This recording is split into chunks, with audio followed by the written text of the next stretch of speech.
بسم اللہ الرحمن الرحیم۔ السلام علیکم۔ حضرت خضر علیہ السلام کا ایک واقعہ۔ ایک دفعہ حضرت خضر علیہ السلام دریا کے کنارے بیٹھے تھے کہ ایک سائل نے آ کر سوال کیا کہ میں آپ سے اللہ کے واسطے سوال کرتا ہوں، مجھے عنایت فرمائیے۔ جب آپ نے یہ سنا تو آپ پر بے ہوشی طاری ہو گئی۔ جب آپ ہوش میں آئے تو فرمانے لگے کہ میں تو صرف اپنی جان اور مال کا مالک ہوں، تو نے مجھے اللہ کے واسطے سوال کیا ہے، لہٰذا میں اپنی ذات اور جان تمہارے حوالے کرتا ہوں، جس طرح چاہو استعمال میں لاؤ، بازار میں فروخت کر کے ان سے فائدہ اٹھاؤ۔ چنانچہ سائل ان کو بازار لے گیا۔ اس نے ایک تاجر سائمہ بن ارقم کے ہاتھ فروخت کر دیا۔ یہ خریدار ان کو اپنے گھر لے گیا، جس کی پشت پر اس کا ایک باغ تھا۔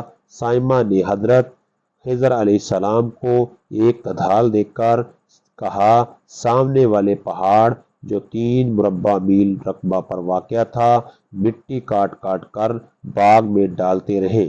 یہ حکم دے کر سائمہ اپنے کسی کام سے یہاں سے چلا گیا۔ خضر علیہ السلام ایک پہاڑ سے مٹی کاٹ کاٹ کر باغ میں ڈالنے لگے۔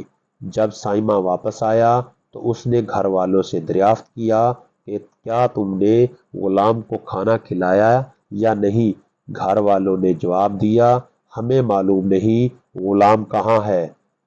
یہ سن کر آپ خود کھانا لے کر باغ میں آئے تو آپ نے دیکھا کہ آپ پہاڑ کی مٹی کاٹ کر باغ میں ڈال چکے ہیں اور اپنے کام سے فارغ ہو کر اپنے مولا حقیقی کی عبادت میں مشغول تھے۔ یہ دیکھ کر سائمہ کو بڑا تعجب ہوا تو کہا، یہ کیا ماجرا ہے؟ آپ کون ہیں؟ یہ بات سن کر حضرت خضر علیہ السلام پر بے ہوشی طاری ہو گئی۔ پھر افاقہ ہونے پر بتایا کہ میں خضر ہوں، جس کو سن کر سائمہ کے ہوش اڑ گئے کہ تو نے یہ کیا کیا، ان کو غلام بنا کر ایسے کام میں لگایا، یہ تو انتہائی گستاخی ہوئی۔ پھر ہوش آنے پر سائمہ نے توبہ کی اور پروردگار سے عرض کی۔ پھر حضرت خضر علیہ السلام کو آزاد کر دیا۔ پھر اللہ تعالیٰ سے عرض کی، یا رب العالمین، مجھ سے اس کا مواخذہ نہ کرے، کیونکہ میں ان کو نہیں جانتا۔ پھر اس کے بعد حضرت خضر علیہ السلام نے دعا کی اور سجدہ شکر بجا لائے کہ اے پروردگار، میں تیرے ہی حق میں غلام بنا اور تیرے ہی حق میں آزاد ہوں۔ بعد ازاں واپسی کی اجازت لے کر واپس دریا پر آئے تو دیکھا کہ ایک شخص کھڑا دعا مانگ رہا ہے کہ یا رب، حضرت خضر علیہ السلام کی غلامی سے نجات عطا فرما اور ان کی توبہ قبول فرما۔ حضرت خضر علیہ السلام نے یہ دیکھ کر اس شخص سے پوچھا کہ آخر تو کون ہے؟ تو اس شخص نے بتایا کہ میں شاہ زون ہوں، اور آپ کون ہیں؟ اس پر آپ نے فرمایا کہ میں خضر ہوں۔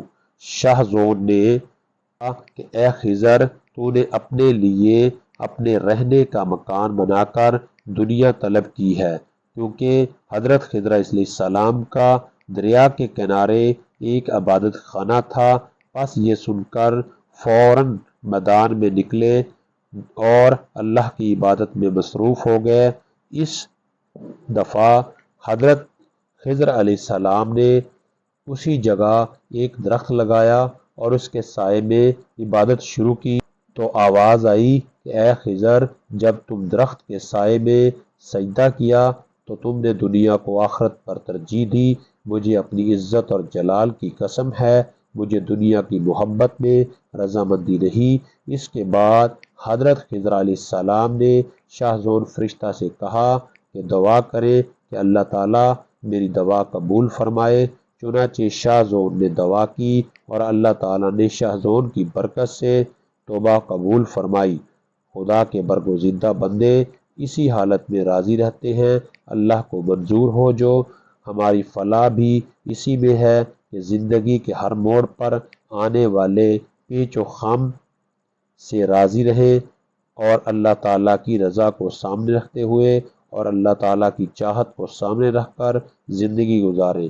اللہ تعالیٰ ہمیں بھی اس واقعہ سے سبق حاصل کر کے اپنی زندگی گزارنے اور سنوارنے کی ہمت عطا فرمائے۔